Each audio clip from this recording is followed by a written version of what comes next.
Merci beaucoup. Je voudrais demander une faveur. Pendant mon intervention, je souhaite qu'on écoute. Dans un meeting, il y a les animations au début et à la fin. Mais honnêtement, écoutons-nous d'abord. Les distractions, on en a fait, on a le temps de le faire. Parce que le message que je vais délivrer ne doit souffrir d'aucune confusion. Que personne ne vienne dire qu'il n'a pas entendu ce qu'on voulait dire.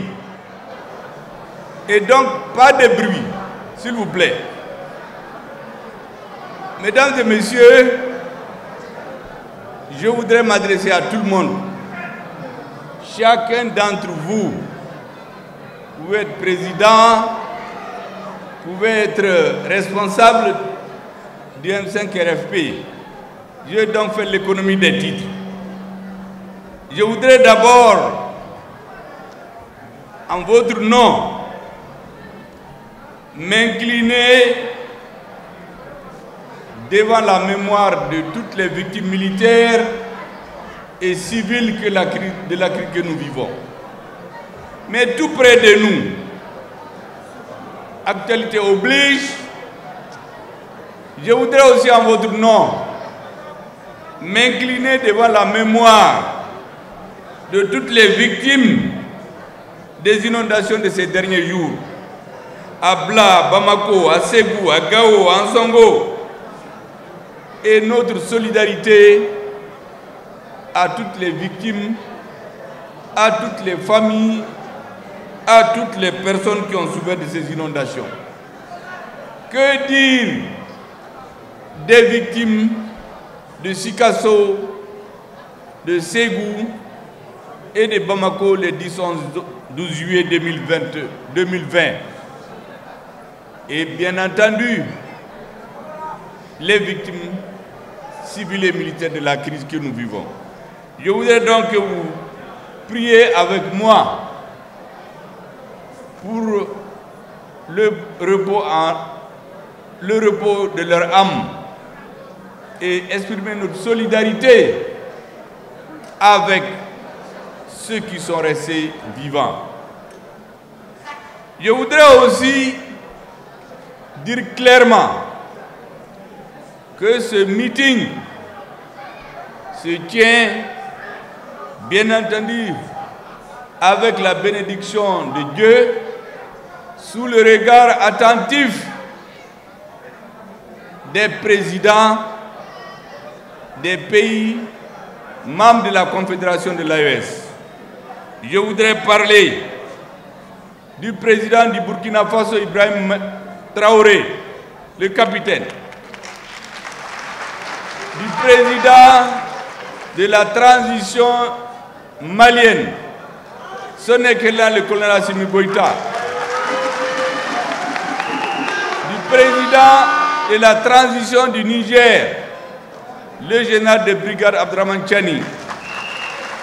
Je voudrais leur exprimer toute notre satisfaction pour l'acte historique qu'ils ont posé le 6 juillet à Niamey en mettant sur les fonds baptismaux la Confédération des États du Sahel.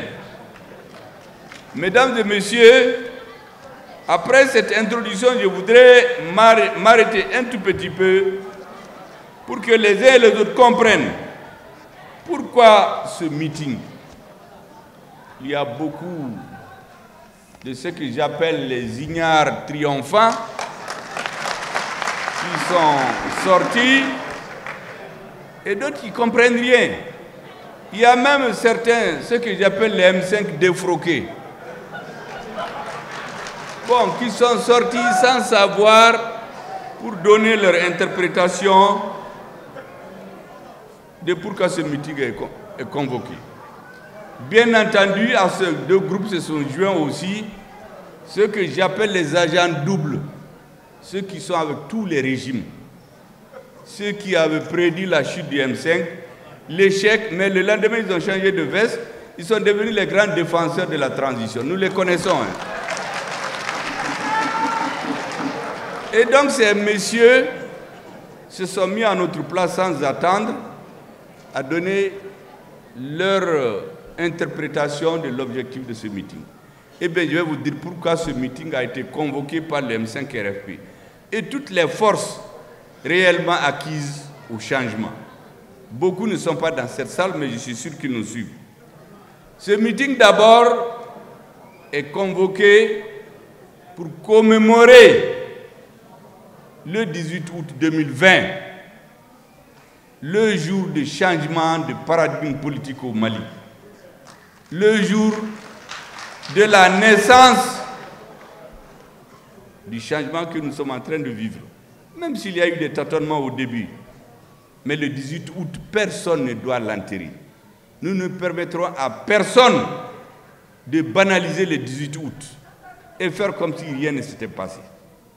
C'est donc pour commémorer ce jour où le peuple malien et ses forces armées et de sécurité se sont retrouvés pour redonner confiance au Mali et à l'Afrique. Vous avez vu qu'après, il y a eu le Burkina, il y a eu le Niger, il y a eu l'AES. Je suis convaincu que d'autres suivront. Et donc le point de départ, c'est le 18 août. Il ne faut donc pas que nous permettions, sous quelque prétexte que ce soit, sous quelque complexe que ce soit, parce qu'il y en a qui sont complexés, de banaliser cette date. Il y a bien sûr beaucoup de bruit, beaucoup d'idées, beaucoup d'intentions, souvent mauvaises d'ailleurs, par rapport à ce combat. Le troisième objectif, le deuxième, dis-je, c'est de soutenir les femmes, les braves forces armées de sécurité. J'ai l'habitude de les appeler les Monebo Deum.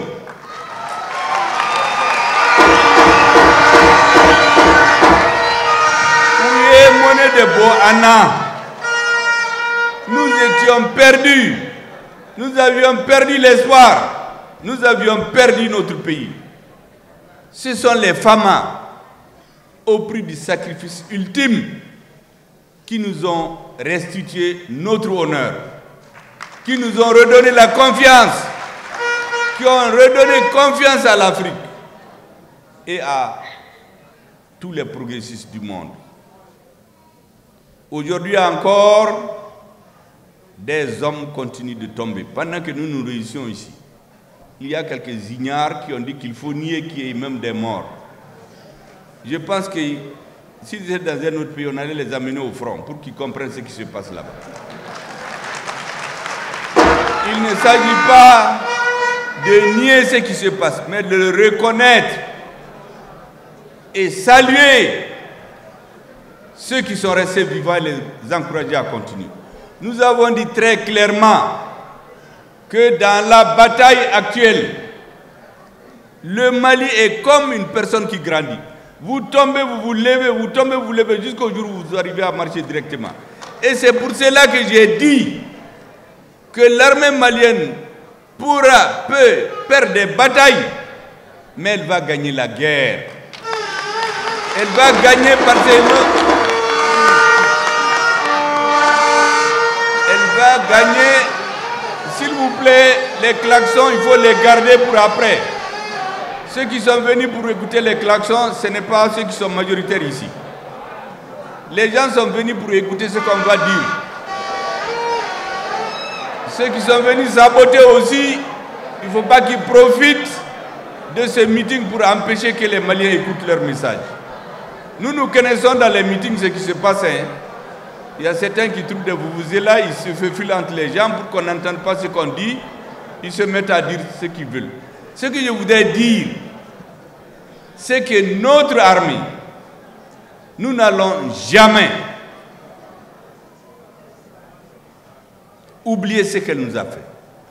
Reconnaissance éternelle aux femmes. Reconnaissance éternelle aux femmes.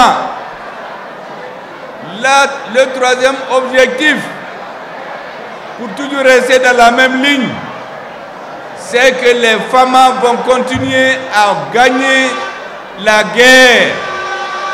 Personne ne nous empêchera de réussir notre guerre, qui est une guerre juste. C'est ce que je voulais vous dire.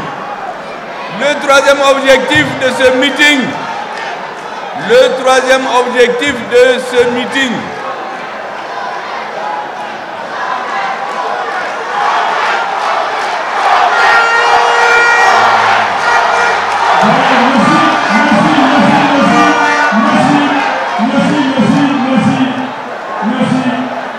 je crois que vous avez montré à ceux qui sont venus saboter, qui sont venus sur un terrain composé d'hommes et de femmes convaincus. Je disais donc que le troisième objectif de ce meeting,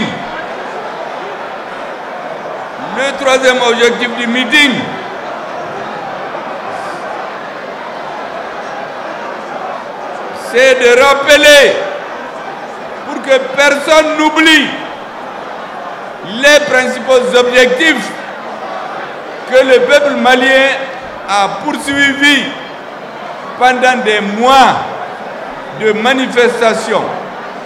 Autrement dit, les objectifs du changement. Il y a plusieurs mesures, mais je vais les résumer en 5. Premièrement, nous avons exigé, le peuple malien a exigé la sécurité. Et aujourd'hui, personne ne peut nier la montée en puissance des forces armées maliennes.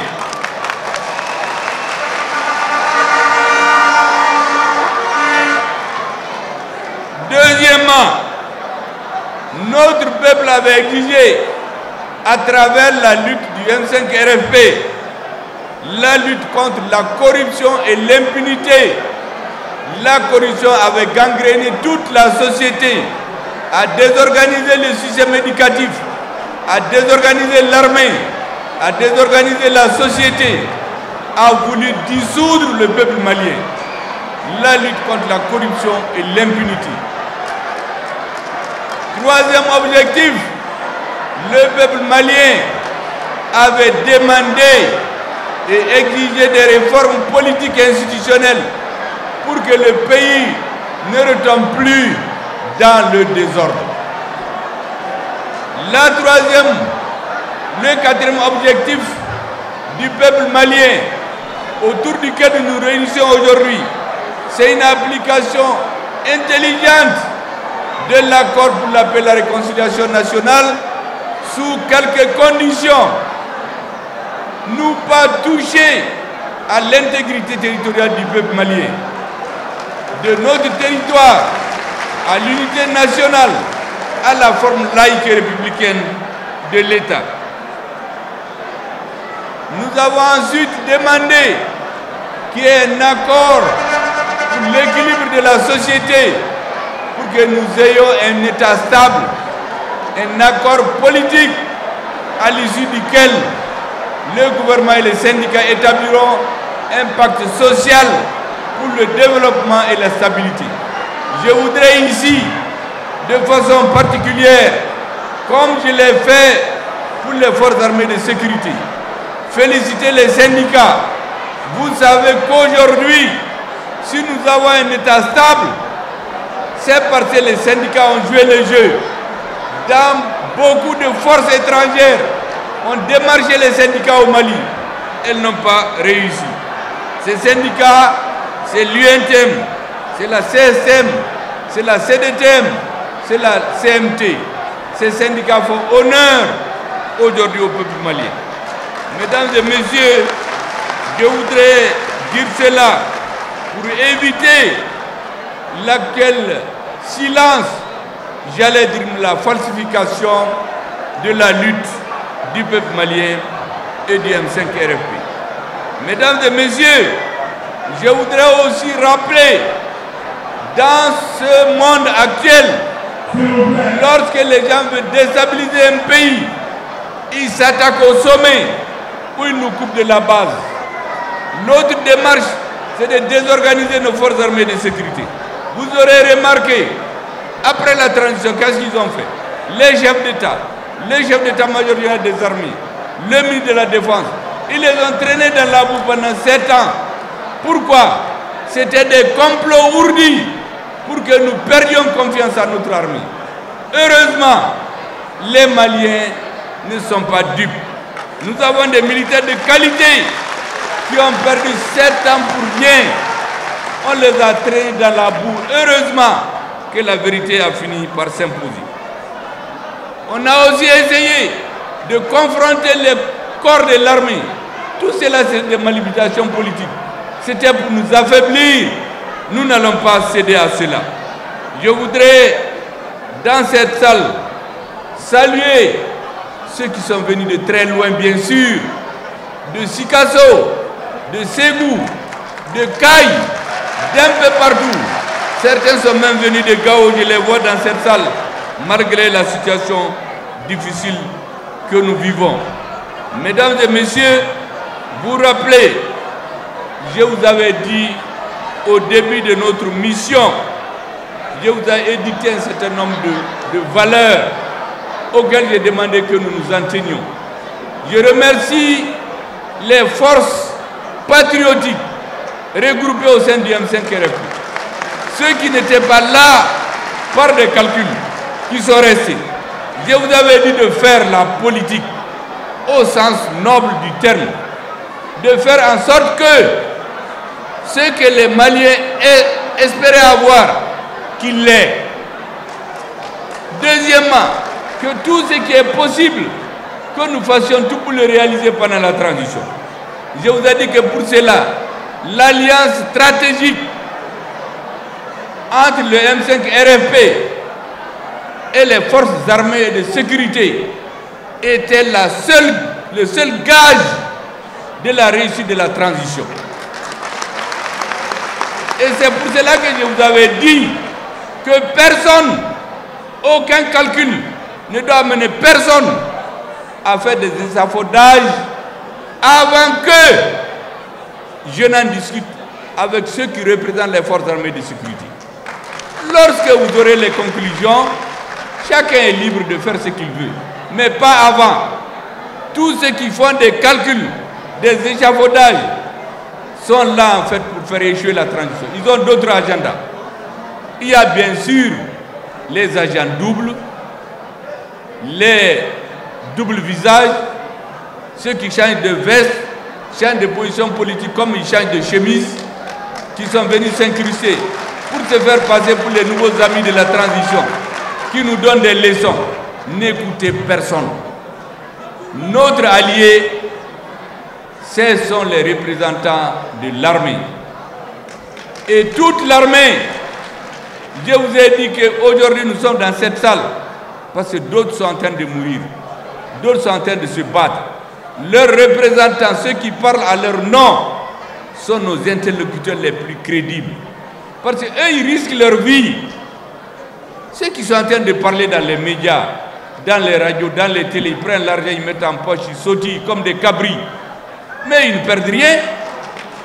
Mais ceux qui risquent leur vie, c'est eux les alliés du M5RFP. Et nous devons être à leur écoute. Je vous avais dit aussi qu'il faut qu'on ait du courage politique. Je vous avais toujours dit un proverbe bamana qui dit que marigot, il y a des caïmans. Vous ne pouvez pas les traverser avec le courage d'autrui. Donc le chemin sera dur. Il faut que nous ayons notre courage pour pouvoir arriver et faire le discernement entre ce qui est secondaire et ce qui est accessoire. Un homme qui grandit, il tombe malade, une maman elle frappe son bébé, un père il frappe son bébé, mais dans un regroupement c'est ça, il y a des moments où on ne se comprend pas. L'essentiel, anga koto nyogontala pour avancer. C'est ce que nous sommes en train de faire.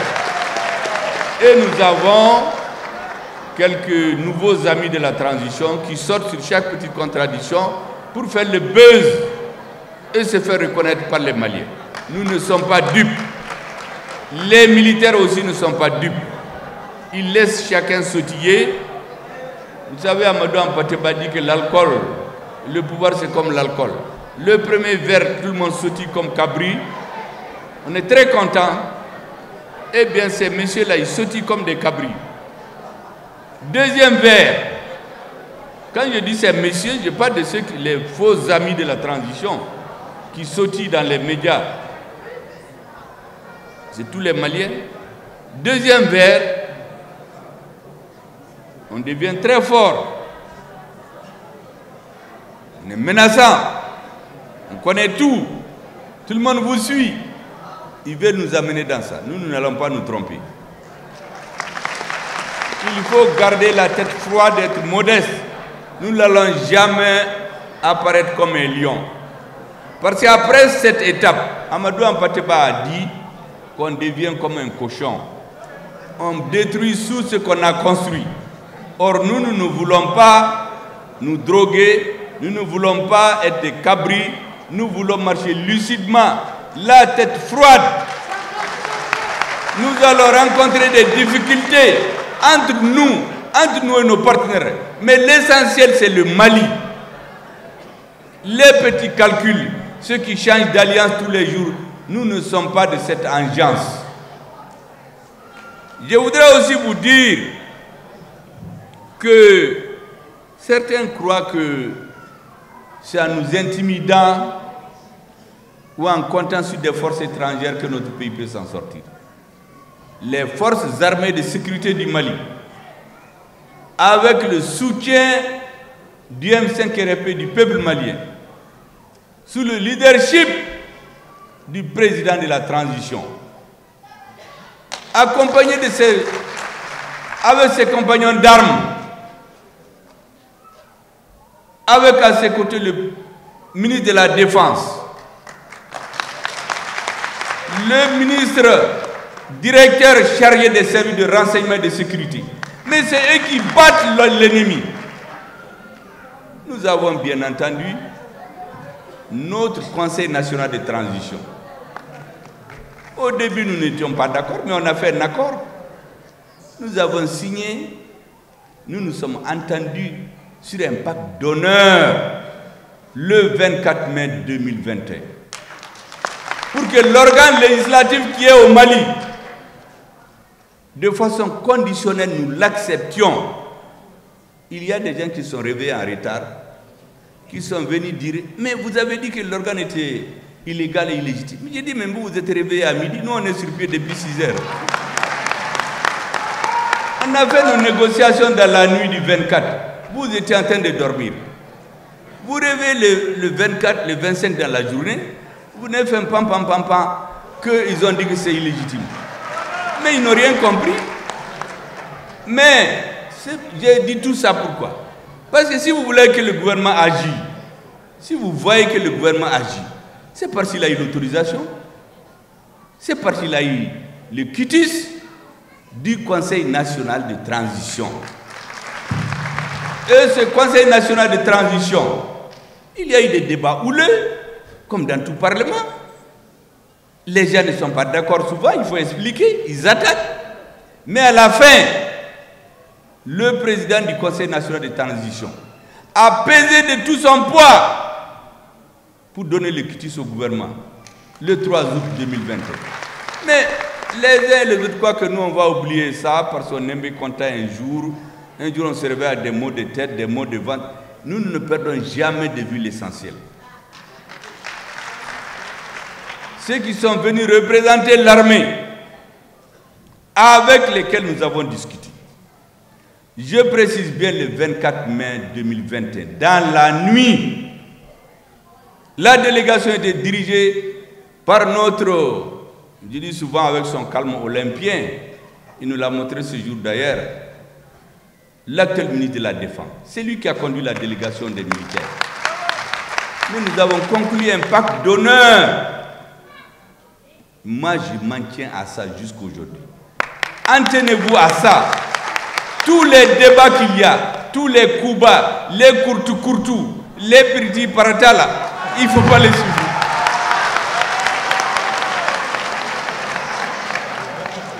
Parce que quand vous voulez atteindre des grands objectifs, il faut faire la part des choses entre ce qui est accessoire et ce qui est secondaire et ce qui est fondamental. Ce qui est fondamental, c'est les résultats que la transition a atteints. Personne ne doute aujourd'hui des réussites dans le domaine de la sécurité. Nous avons remercié toutes ces forces étrangères qui étaient un voile qu'on nous a mis sous la tête. Je crois que certains Maliens, je les entends ces derniers jours, dire oui, il faut négocier avec les terroristes.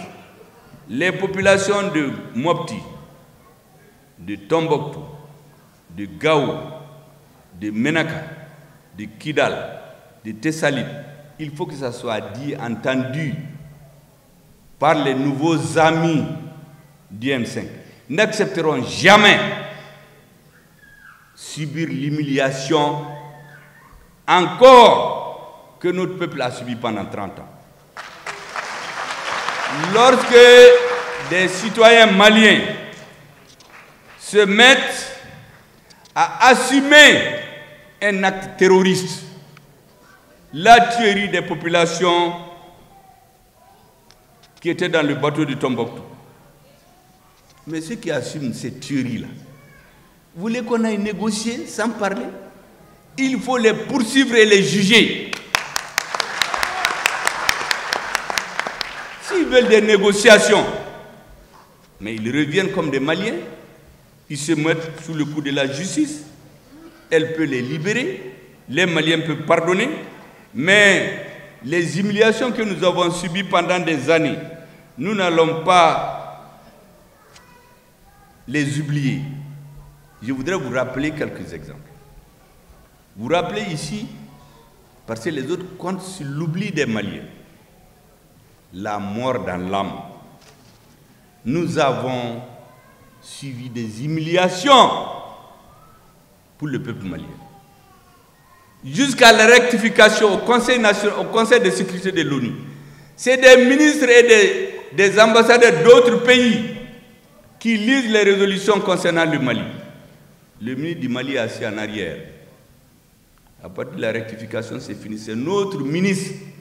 Et c'est pour cela que nous avons demandé à partir de 2022 que les pays qui soutiennent les terroristes, nous avons les preuves. Je profite pour réitérer cette demande du Mali, que le Conseil de sécurité organise une session spéciale pour que nous donnions les preuves. Tous ces terroristes-là sont créés, armés, entretenus par des forces étrangères. Mais cette humiliation, à partir de la rectification, c'est notre ministre des Affaires étrangères qui parle. Avant, les Maliens ne savaient même pas qu'on avait un ministre des Affaires étrangères là-bas. Vous vous rappelez, pendant 7 ans, tous les 6 avril, il y a une fête d'indépendance de la République fantomatique de l'Azawad à Kidal. Et l'aménagement affrète des avions. Tous les ambassadeurs s'en vont. Et en 2017, il y a un représentant de l'aménagement qui a même eu le culot de souhaiter la bienvenue à la délégation malienne à Kidal, sur nos territoires. Je crois que les gens ont oublié tout ça. Moi, je n'ai rien oublié parce que je note tous les jours ce qui se passe. Donc, j'ai simplement regardé mes archives.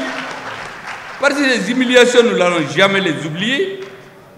Pendant 7 ans, les morts ne se comptaient pas. À Djabali, au Gassago 1, au Gassago 2, Bulkesi, Konna, Sabando, Ndeliman, etc. Les gens ont l'impression d'oublier tout ça. Mais tous ceux qui ont organisé ça, vous voulez que sans autre forme de procès, on dit qu'on va négocier. Mais on n'a fait que négocier pendant 30 ans. Ça n'a amené que des morts. Donc quand je vois des gens sautiller dans les médias ou des has-been politiques venir dans des réunions, nous dire « Ah, la force seulement ne suffit pas ». Est-ce qu'on a besoin d'aller à l'école pour savoir que la force seulement ne suffit pas? Mais un État, c'est la force et le droit. Tant qu'il y a des Maliens qui veulent s'imposer aux autres, il faut que l'armée joue son rôle. Et ce défaitisme qui consiste à quémander la paix, nous ne sommes pas preneurs. L'État, c'est le droit. Et la justice malienne est en train de se réorganiser. Elle est en train de traquer les criminels à col blanc, ceux qui tuent.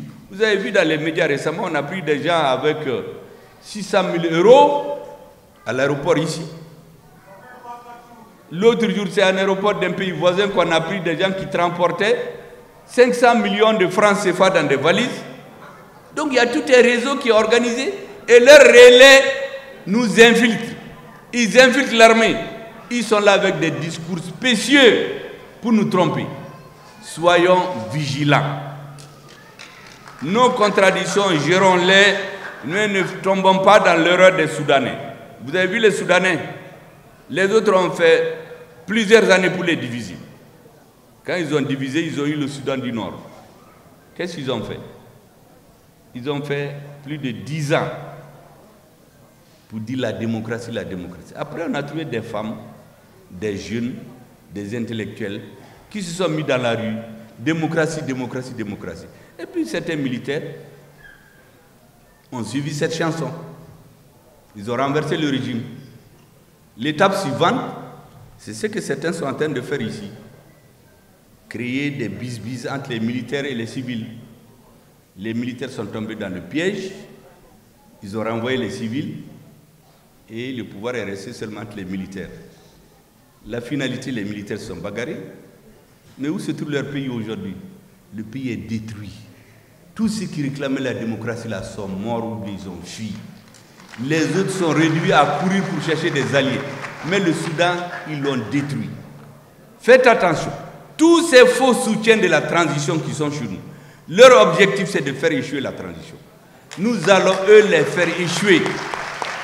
J'ai dit plusieurs fois, toute personne, tout groupe qui essaie de trahir la transition, allez répéter. Inch'Allah. La transition malienne, c'est une bénédiction de Dieu. Toute l'Afrique est en train de nous regarder. Nous n'avons pas le droit à l'échec. Et c'est pour cela que nous devons rester vigilants. Je ne le cesserai jamais de le dire. Regardons autour de l'Afrique. Comment ça se passe? J'ai reçu dans mon bureau des Africains venus des pays développés, des délégations qui ont des nationalités de ces pays. Mais il y a des Noirs qui m'ont abordé après. Ils m'ont dit, à cause de Dieu, faites tout pour ne pas échouer. Tout le monde regarde le Mali. Toute l'Afrique regarde le Mali. Tout le monde progressiste regarde le Mali. Vous croyez que ça tombe dans l'oreille d'un sourd? Lorsque donc un ignare triomphant, comme je les ai appelés, sort pour me lancer des flèches, vous pouvez d'ailleurs comprendre pourquoi je ne me perds pas mon temps à lui répondre. Comme je l'ai déjà dit, un homme public, il faut vous battre avec vos idées. Traîner des contradicteurs devant la justice, c'est une peur de faiblesse. Traîner la presse devant la justice, c'est une peur de faiblesse. Et c'est pourquoi j'ai dit à tout le monde que personne, tant que j'ai le même raisonnement, ne me verra jamais amener un homme politique en justice ou un journaliste en justice pour ses idées. Je le combats avec mes idées. S'il a tort, il finira par être grillé, je ne donne pas d'exemple. Vous avez entendu ceux qui ont attaqué le Premier ministre ici, là, depuis 3 ans. Où est-ce qu'ils sont aujourd'hui? Ou bébé ou au Kono? Ou bien certains se sont tués ou sont portés disparus de la scène politique. Vous entendez des gens qui viennent, ils prennent des contradictions, ils sautillent là-dessus. Mais les contradictions, c'est les sources du progrès. Dans un groupe, s'il n'y a pas de contradiction, il n'y a pas de progrès. Mais Abdelkader Mega que vous voyez, et Bouba Traoré, ceux qui sont dans le M5 le savent, au début du M5, mais je ne m'entendais pas avec eux. Et Abdelkader, c'est un homme direct. Il m'a dit, je ne suis pas d'accord avec vous. J'ai dit, petit frère, viens à la maison, on va échanger.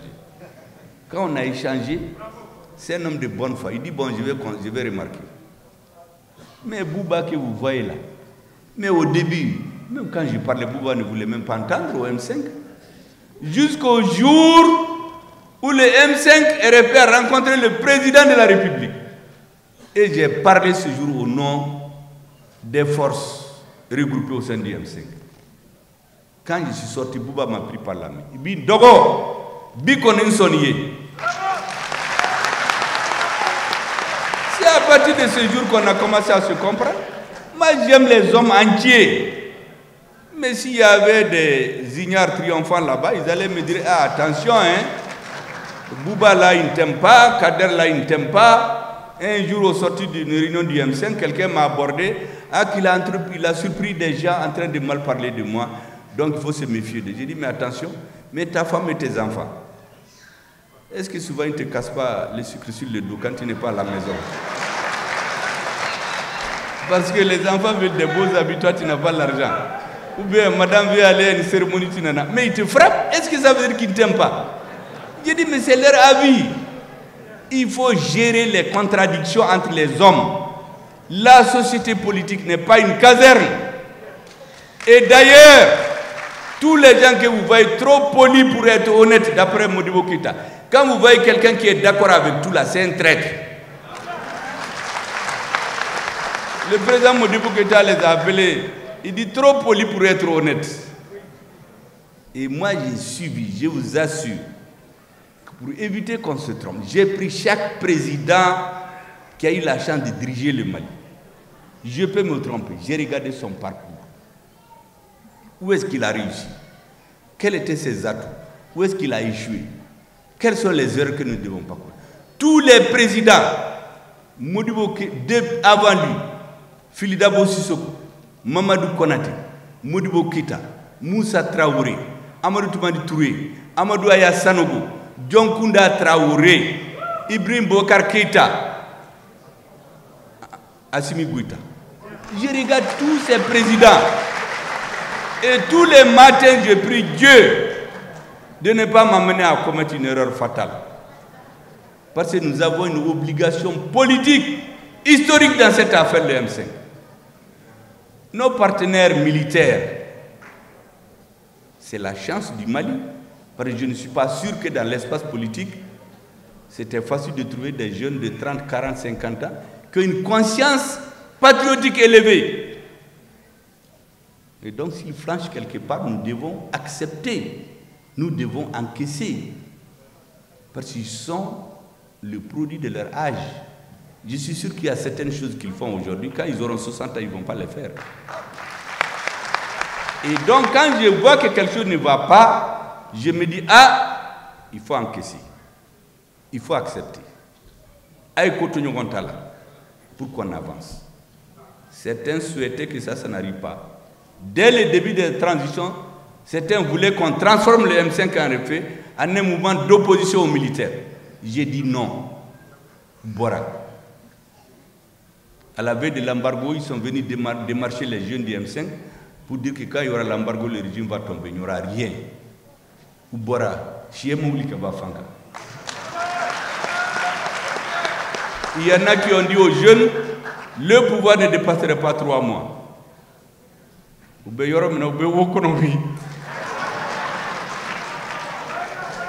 Deuxième étape, le premier ministre tombe malade. Des gens très polis s'organisent pour tromper les militaires, profitant de leur jeunesse et leur mauvaise analyse, bien analyse erronée de la situation politique. Ah, le premier ministre, il veut être président, il veut tromper les militaires. Il croit qu'il est né pour être président. Vous croyez que c'est quelqu'un qui choisit d'être président? C'est Dieu qui décide, c'est lui qui doit être président là. Il y a 3 ou 4 ans, est-ce que quelqu'un pensait que j'allais être ici pour parler devant vous comme Premier ministre? Jamais. Personne n'avait pensé qu'Assimi Goïta allait être là. Il était au front. Il côtoyait la mort.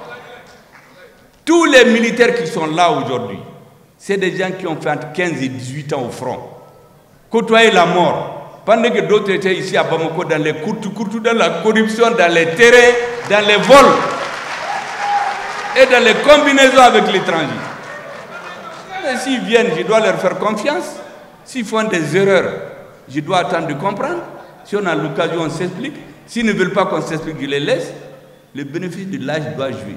Nous avons une responsabilité morale, historique, particulière dans la transition au Mali. C'est pour cela qu'il y a des choses que vous ne comprenez pas. Je vous dis, acceptons, avançons. ceux qui sont dans l'erreur vont comprendre. Je suis convaincu qu'à la fin de la transition, la sagesse va prévaloir. Nous allons nous retrouver avec vous et avec d'autres pour dire comment la transition malienne doit continuer. Mais est-ce qu'on a besoin de rentrer sur Facebook, sur Internet, faire du boucan pour trouver le chemin pour le peuple malien? Pas du tout. C'est dans la sagesse, dans la réflexion, dans la patience, c'est en ce moment que les choses vont changer. Certains sont venus dire, on va changer le Premier ministre. J'ai entendu même quelqu'un dire, mais Hassimi n'a qu'à prendre ses responsabilités. On n'a qu'à changer le Premier. Vous croyez qu'on a ramassé le Premier dans les caniveaux?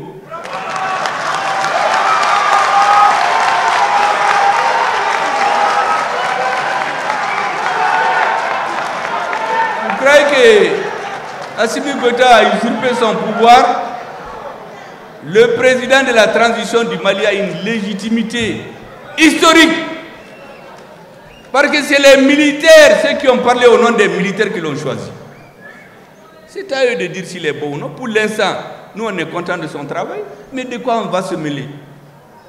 Et de quoi ces ignares triomphants là vont se mêler sur le choix du Premier ministre? C'est eux qui l'ont choisi.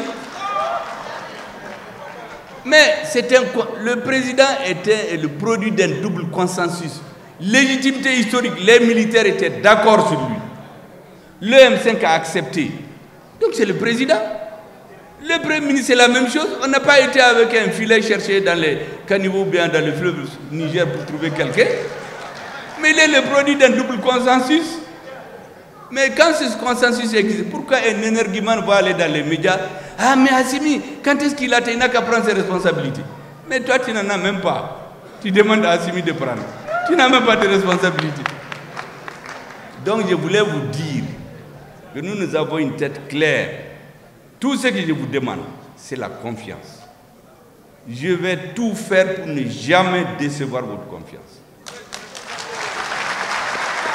Et si quelque chose ne va pas, il vaut mieux me le dire.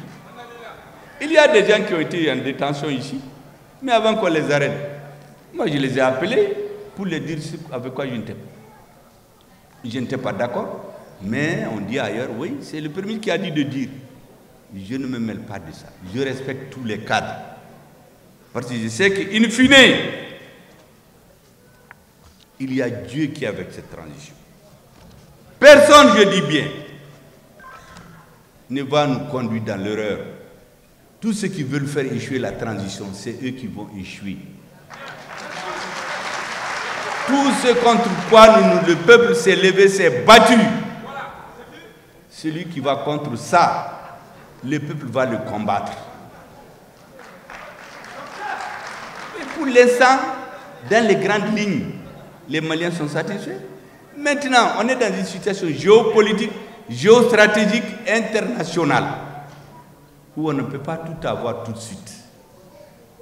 Tous ces messieurs qui disent la paix, est-ce que vous savez qu'à un moment donné, quand on organise la cérémonie d'indépendance de la République fantomatique de l'Azawad, quand on embarque les officiels, on dit aux représentants du Mali, les ministres, il ne faut pas aller avec les drapeaux du Mali. Hein. On a subi cette humiliation ici. Mais les gens qui viennent nous dire aujourd'hui, entendre, où est-ce qu'ils étaient en ce moment? C'était en train de ils n'étaient même pas là, parce qu'ils ne savent même pas ce qui se passait en ce moment. Nous avons tout suivi. Ces humiliations, nous n'allons jamais les subir.